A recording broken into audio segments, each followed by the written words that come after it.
बिस्मिल्लाहिर्रहमानिर्रहीम अल्लाहुम्मा सल्ली अला मुहम्मद व आले मुहम्मद। अस्सलामु अलैकुम। दरूद शरीफ से आप अपनी ज़िंदगी के अंदर मुतमईन हो जाते हैं। दरूद पाक का ज़िक्र करने से, दरूद शरीफ की कसरत करने से आप लोगों के दिलों में जो इत्मीनान उतरता है ना, आज हम उसी का ज़िक्र करेंगे। देखिए, जो लोग दरूद पाक पढ़ते हैं, अल्लाह पाक ने उन्हें तौफीक अता फरमा रखी है, और जो लोग उस तरह से अपनी ज़िंदगी में दरूद पाक को शामिल नहीं किए हुए जैसे शामिल करने का हक़ है, तो ये वीडियो उन लोगों के लिए भी बहुत अहम है कि अगर आप अपनी ज़िंदगी के अंदर मुतमईन होना चाहते हैं ना, अपने तमाम किस्म के हालात के बावजूद भी आप एक इत्मीनान वाली ज़िंदगी गुजारना चाहते हैं, तो फिर दरूद पाक की कसरत करना शुरू कर दें। ये बात ऑन द रिकॉर्ड है कि दरूद पाक की जब आप कसरत करते हैं ना, और आपका एक दिल दिमाग, आपकी रूह जो है वो हर वक्त इस ज़िक्र में मशगूल रहती है, तो फिर आपके दिमाग में, आपकी सोच में ऐसे ख़याल आते ही नहीं हैं कि जिससे आप लोग जो है वो परेशान हो सकें या मुश्किलें आपकी ज़िंदगी में आ सकें, या जिन मुश्किलों को लेकर आप फिर बेफिक्र नहीं रहते, आप फ़िक्र वाली ज़िंदगी गुजारते हैं। आपको हर तरह से फिर ना तमाम मुश्किलें आपको घेरे रखती हैं। और एक बड़ा मशहूर जुमला है कि मुश्किलें या परेशानियां जो हैं आपकी ज़िंदगी के अंदर जो आती हैं, वो हालात से नहीं आती, वो आपके ख़यालात से आती हैं। ठीक है। और जब आप दरूद पाक की कसरत करते हैं ना, तो आपके ख़याल कंट्रोल में रहते हैं, फिर आप एक इत्मीनान वाली ज़िंदगी गुजारते हैं। इस बात पर थोड़ा सा गौर करके देखिएगा। और ये जो मैं आप लोगों के साथ दरूद पाक के हवाले से हर रंग बयान करना, हर जाविया आपके सामने रखना, वो इसीलिए है कि आप लोगों के दिलों में दरूद पाक की इबादत की अहमियत को उजागर किया जा सके, और आप लोगों के दिलों में इसकी मोहब्बत को भी पैदा किया जा सके कि आप लोग ज़्यादा से ज़्यादा अपनी ज़िंदगी के अंदर दरूद पाक को शामिल कर लें, और एक इत्मीनान वाली और अपनी ज़िंदगी से आप मुतमईन रहें। और यकीन करें कि मेरी इस बात से वो लोग ज़रूर एग्री करेंगे जो दरूद पाक की कसरत करते हैं और एक अरसे से करते आ रहे हैं।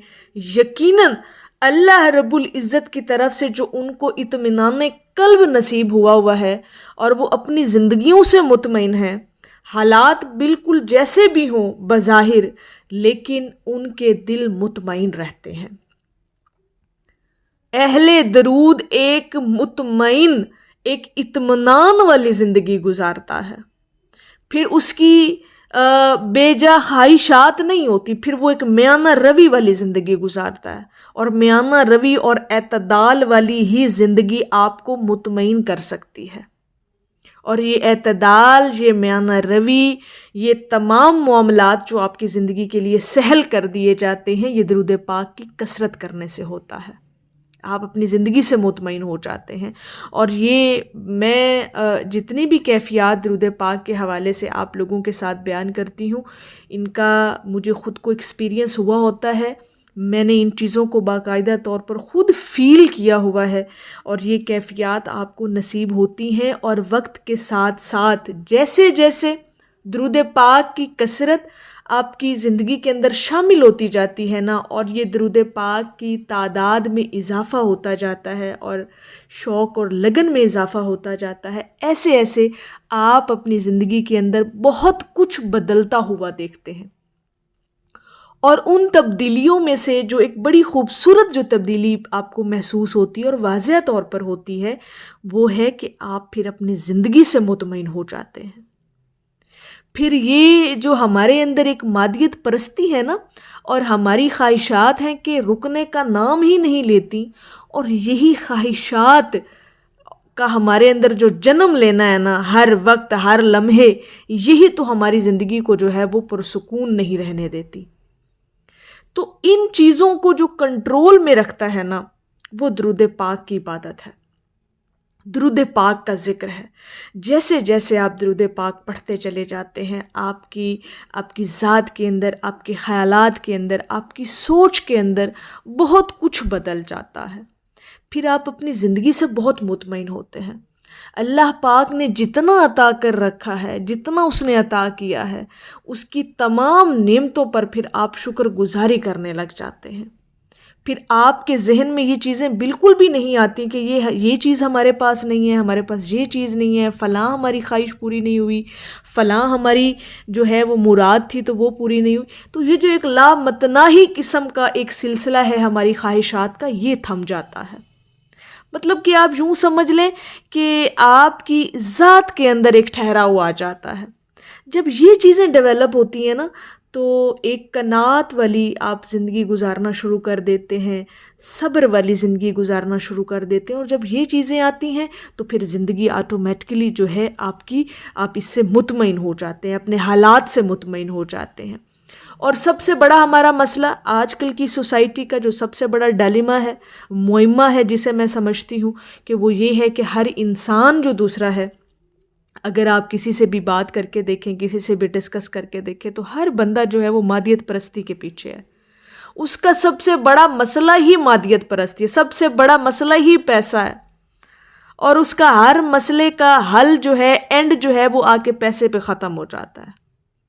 تو یہ جو ہمارے اندر کی جو مادیت پرستی ہے نا، اس کو ختم کرنا جو ہے یہ بہت ضروری ہے، اور اس کو ختم کرنے کے لیے ہمیں درود پاک کی کثرت کرنی چاہیے، تاکہ ہمارے مزاج کے اندر ایک ٹھہراؤ آئے، ہماری خواہشات کے اندر جو ایک بے جا خواہشات ہیں جن کی وجہ سے ہم لوگ ہر وقت جو ہے ان کو پورا کرنے کی تگ و دو میں نا خود کو پریشان رکھتے ہیں اور بے حال رکھتے ہیں، اور یہی چیزیں ہماری زندگی کو جو ہے وہ بے سکون کر دیتی ہیں۔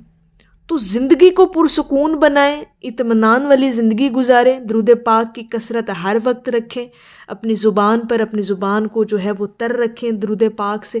یہ چیزیں آٹومیٹکلی آپ کی زندگی کے اندر ڈیولپ ہو جائیں گی کہ اللہ پاک آپ کو ایک صبر والی، ایک شکر گزاری والی زندگی عطا کریں گے، اور آپ اپنی زندگی سے مطمئن ہو جائیں گے۔ اور یہ چیزیں گریجولی آپ کے اندر پیدا ہوتی ہیں درود پاک کی کثرت کرنے سے۔ یہ تبدیلیاں آپ کی شخصیت میں، آپ کے مزاج میں، آپ کی اوور آل آپ کی لائف کے اندر یہ چیزیں ڈیولپ ہوتی ہیں، اور آپ ان کو باقاعدہ طور پر چینج ہوتا ہوا دیکھتے ہیں۔ آپ اپنے سٹیٹس کو چینج ہوتا ہوا دیکھتے ہیں، آپ اپنے خیالات، اپنی سوچ کو چینج ہوتے ہوئے دیکھتے ہیں۔ تو زندگی سے مطمئن ہونا ہے تو پھر درود پاک کی کثرت کو اپنی زندگی کے اندر شامل کریں۔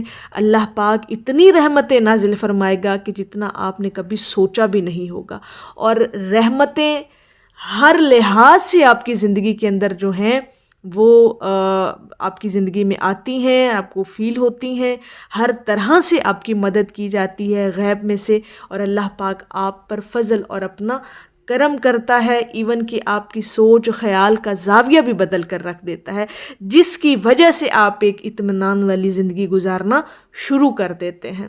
اور ان تمام چیزوں کو اگر آپ لوگ بھی انجوائے کرنا چاہتے ہیں اپنی لائف کے اندر، ان چیزوں کو شامل کرنا چاہتے ہیں کہ اللہ پاک ہمیں شکر گزاری والی، قناعت پسندی والی، اطمینان والی زندگی عطا کرے، تو پھر درود پاک کی کثرت جو ہے وہ کرنا شروع کر دیں۔ انشاءاللہ تعالی آپ دیکھیں گے کہ اللہ پاک نے آپ کو کتنا کچھ نوازا ہے۔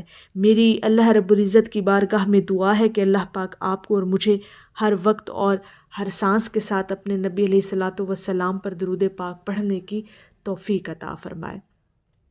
آمین یا رب العالمین۔ اور آخر میں ہے کہ زیست تیری مسافتوں میں ابھی، ایک مدینے میں شام باقی ہے۔ ایک دفعہ محبت سے پڑھ لیجئے، صلی اللہ علیہ حبیبہ محمد وآلہ وسلم۔